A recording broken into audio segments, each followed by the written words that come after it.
Peta perekonomian global sempat terguncang usai pemerintah Amerika Serikat pekan lalu mengumumkan penerapan kenaikan tarif impor resiprokal terhadap hampir semua negara di dunia.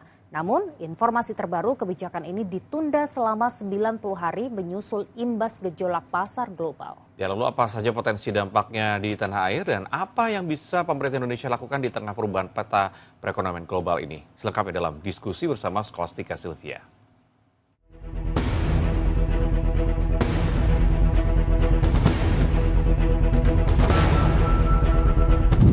Ada yang makin panas tapi bukan cuaca. Ya, perang dagang antara Amerika Serikat dan sejumlah negara, salah satunya Cina, makin kesini makin menegangkan.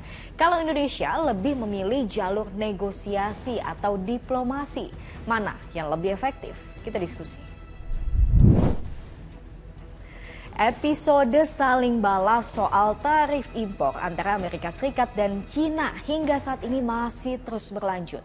Minggu lalu, Trump mengumumkan semua barang Cina yang diimpor ke Amerika Serikat dikenakan tarif tambahan 34% setelah di awal tahun dikenakan tarif 20%. Cina nggak terima, membalas dengan menerapkan tarif 34% untuk barang-barang Amerika Serikat berlaku per 10 April. Nah, belum selesai sampai di situ. Trump masih nggak mau kalah, membalas dengan mengenakan tarif tambahan 50%. Kalau ini terjadi, tarif barang impor Cina di Amerika akan menjadi 104%. Gak cuma Cina, tambahan tarif impor juga disiapkan oleh negara lain sebagai balasan atas tarif impor yang dikenakan oleh Trump. Kanada dan negara-negara di Uni Eropa menyiapkan tarif balasan yaitu tambahan 25% untuk sejumlah produk asal Amerika Serikat. Pertanyaannya, bagaimana dengan Indonesia? Menteri-menteri Presiden Prabowo mengungkapkan kalau Indonesia memilih jalur diplomasi atau negosiasi. Itu sudah mengeluarkan rumusan bersama tanggapan pemerintah Republik Indonesia yang kurang lebih isinya yang pertama adalah mempelajari, kita akan menghitung dampak dari penerapan tarif tersebut di masing-masing industri. Kemudian tentu saja kita akan melakukan negosiasi. Indonesia dari kedutaan sudah bicara dengan USTR, Pak Presiden. Kami laporkan surat Indonesia sudah dikirim dan sudah diterima oleh Amerika melalui Duta Besar Indonesia. Dan hari ini juga Duta Besar Amerika meminta waktu untuk pembicaraan lanjutan. Jadi mereka sudah terima surat yang diajukan baik itu ke USTR maupun ke Sekretaris Commerce. Indonesia yang saat ini dikenakan tarif impor 32%. Rencananya menurut Menko Bidang Pangan Zulkifli Hasan akan melakukan negosiasi lewat komoditi telur dan juga beras. Gimana tuh maksudnya? Ini alhamdulillah kita orang kurang telur, kita telurnya lebih kan. Di mana-mana beras kurang, kita stok beras kita sekarang mungkin kemarin saya cek Bulog sudah yang baru tambah 800.000 ya. 800.000 berarti ditambah 2 juta, stok beras kita 2,8 juta. Nah, saya kira nggak ada di negara di dunia yang punya stok beras 2,8 juta, nggak ada. Bahkan ASEAN, beberapa negara ASEAN kurang, Jepang 100.000 kurang. Jadi ini sudah diantisipasi ya, termasuk di bidang kita mengenai kedaulatan pangan. Soal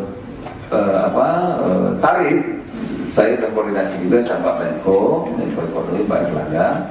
Tentu kita harus melakukan segera secepatnya untuk melakukan diplomasi.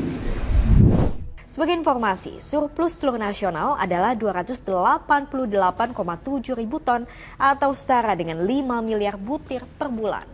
Dan next untuk kedepannya, beras dinilai juga berpotensi menjadi komoditas ekspor. Pada April 2025 menurut BPS terdapat surplus beras sebesar 3,5 juta ton. Nah, cukupkah ini menjadi modal negosiasi? Prediksi banyak pihak, banyak pengamat juga bahwa ini yang namanya dengan trading war, Mas, gitu. Jadi saya kira eskalasinya sudah mendapat balasan dari berbagai negara, baik itu China, Uni Eropa, dan negara-negara lain. Dan ternyata pemerintah Trump sendiri juga masih kekeh. Sedangkan Indonesia sendiri malah mengambil langkah yang cenderung kompromistis.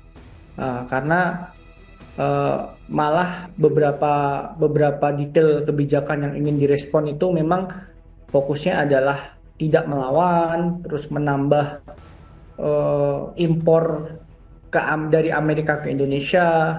Nah, ini saya kira kebijakan yang mungkin bisa jadi terkesan moderat, tapi lagi-lagi malah membuat Indonesia tidak memilih bargaining power terhadap kebijakan Amerika gitu.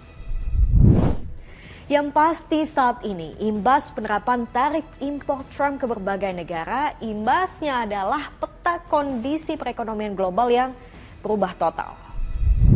Setiap negara pasti instingnya adalah menjaga domestiknya.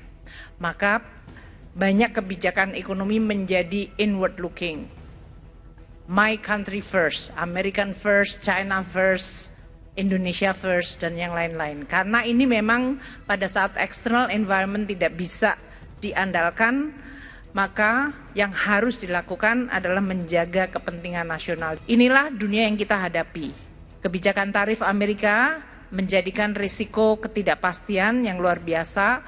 Kalau kita lihat timelinenya selama 1 Februari hingga April ini dalam 2 bulan telah mengubah lanskap perekonomian global. Kalau di dalam negeri, dampak kebijakan tarif Trump ini diantaranya biaya ekspor meningkat, daya saing produk Indonesia misalnya produk tekstil di Amerika Serikat otomatis melemah. Kalau terus merugi maka bukan gak mungkin ancaman PHK terjadi di dalam negeri.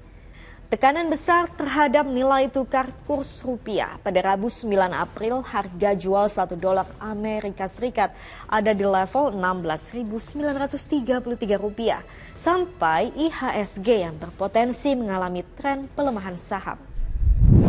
Perang dagang nyatanya mampu membuat ekonomi di sejumlah negara gonjang-ganjing. Tapi pemerintah Indonesia berulang kali mengungkapkan kalau kondisi ekonomi kita aman, baik-baik saja. Di sisi lain ada harga emas yang makin melejit, rupiah yang makin menukik. Bukankah ini dampak perang dagang? Lanjut diskusi di kolom komentar.